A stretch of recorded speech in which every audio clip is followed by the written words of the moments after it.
Chàoបងប្អូននេះខ្ញុំច្រកបែបហ្នឹងណាចាមកដបនេះបងប្អូនលក់បានយ៉ាងតិច2500ទៅ3000ណាចាហើយចង់បន្ថែមភេសជ្ជៈអីទៀតក៏បានដែរនិយាយទៅតាមចំណង់ចំណូលចិត្តដែលបងប្អូនចង់ធ្វើចា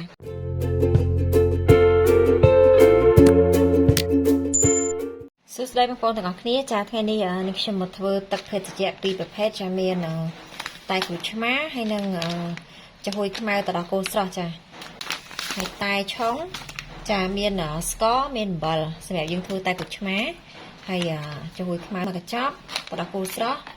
ហើយនិងទឹកដោះគោខាប់បងប្អូនដាក់ស្ករសក៏បានដែរច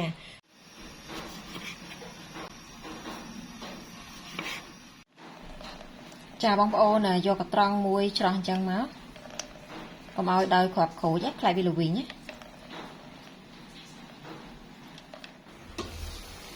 ចាសម្រាប់ទឹកពុះហើយទឹកនេះគឺនេះខ្ញុំដាក់ចំនួន3លីត្របងប្អូនចា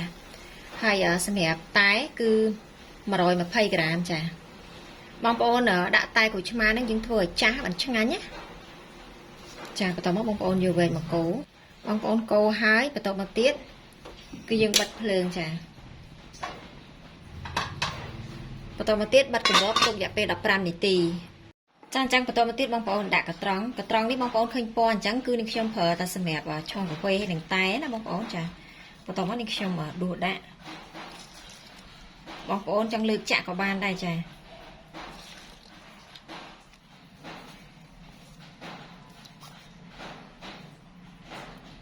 ចាបន្តមកទៀតអំបិលបន្តិចមកបងប្អូនចាសម្រាប់ទឹក3លីត្រហ្នឹងគឺនេះខ្ញុំដាក់ស្ករ6ខាំចាស្មើនឹង600ក្រាមបន្តមកទៀតយើងកូរស្ករហើយនឹងអំបិលឲ្យលាយសិនមកចាអញ្ចឹងនេះខ្ញុំកូរស្ករលាយអស់ហើយចា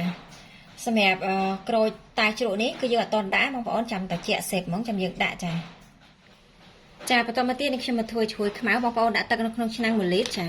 បន្តមកទៀតយើងចាក់ជ្រោយខ្មៅចូល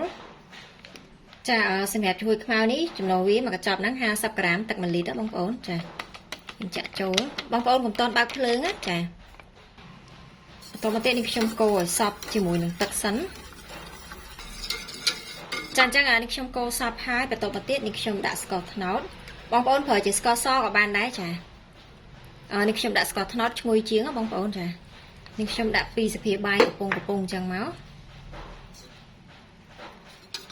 ចាបន្តមកយើងកូរឲ្យសព្វលាយជាមួយគ្នាសិនចាំបងប្អូនបើកភ្លើងចាអញ្ចឹងនេះខ្ញុំកូរសព្វហើយបន្តមកនេះខ្ញុំបើកភ្លើងចាហើយនៅពេលដែលបងប្អូនបើកភ្លើងហ្នឹងយើងបន្តកូររហូតតតែចំហុយខ្មៅរបស់យើងឡើងខាប់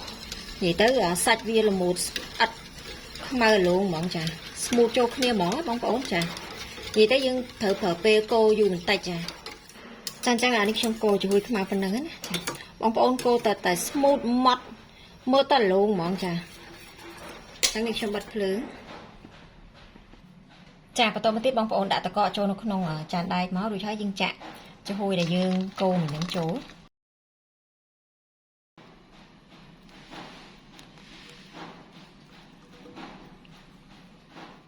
ចាបន្តមកទៀតបងប្អូនយក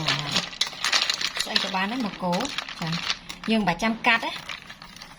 បងប្អូនកូរអញ្ចឹងយើងឆាប់បានដាក់ជាមួយនឹងទឹកដោះគោហើយមិនបាច់កាត់ទៀតចានិយាយទៅវាម៉ត់ហើយយើងដាក់ដបទៅស្រួលញ៉ាំណាចាហើយបើបងប្អូនចង់កាត់ឬក៏ឈូសដាក់ចូលនៅក្នុងថាសទុកឲ្យត្រជាក់និយាយទៅមានពីរបែបហ្នឹងបងប្អូនចាអញ្ចឹងអានេះខ្ញុំកូរប៉ុណ្ណឹងហើយចាបន្តមកទៀតនេះខ្ញុំចាក់ទឹកដោះគោស្រស់ចូលនៅក្នុងចំហុយហ្នឹងមកបងប្អូន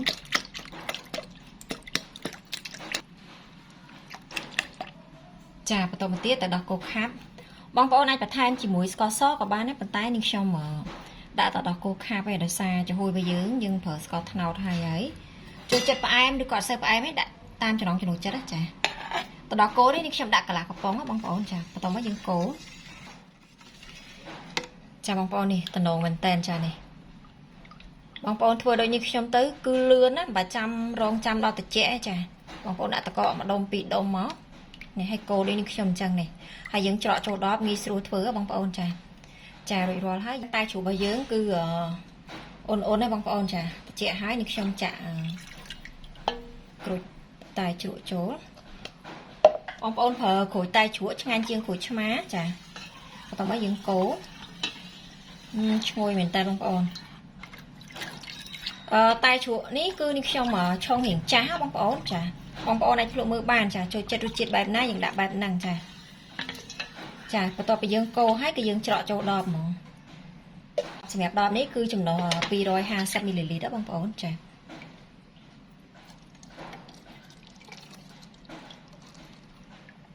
បន្តមកទៀតនេះខ្ញុំមកច្រកជាមួយខ្មៅជាមួយដល់គោបងប្អូនចានេះសម្រាប់រសជាតិនេះគឺល្មមឆ្ងាញ់ណាស់បងប្អូនចា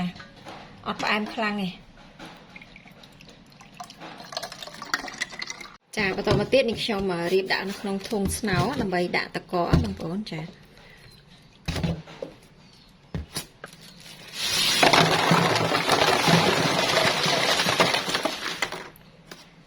បងប្អូនរួចរាល់ហើយសម្រាប់ភេសជ្ជៈពីរនេះបងប្អូនចង់ដាក់ក្នុងទូទឹកកកក៏បានដែរប៉ុន្តែដោយសារទូទឹកកកខ្ញុំជាអៀតអញ្ចឹងអានេះខ្ញុំត្រូវផ្ញើទៅខេត្តចាអញ្ចឹងនេះខ្ញុំក៏ធ្វើដាក់ក្នុងធុងស្នោហ្នឹងណាបងប្អូនចាអញ្ចឹងសម្រាប់វីដេអូធ្វើភេសជ្ជៈពីរមុខឬក៏តែក្រូចឆ្មាឬក៏តែជ្រក់ឬក៏អាចហៅបានថាជាមួយខ្មៅត្រកូលស្រស់នេះគឺមានតែប៉ុណ្្នឹងទេ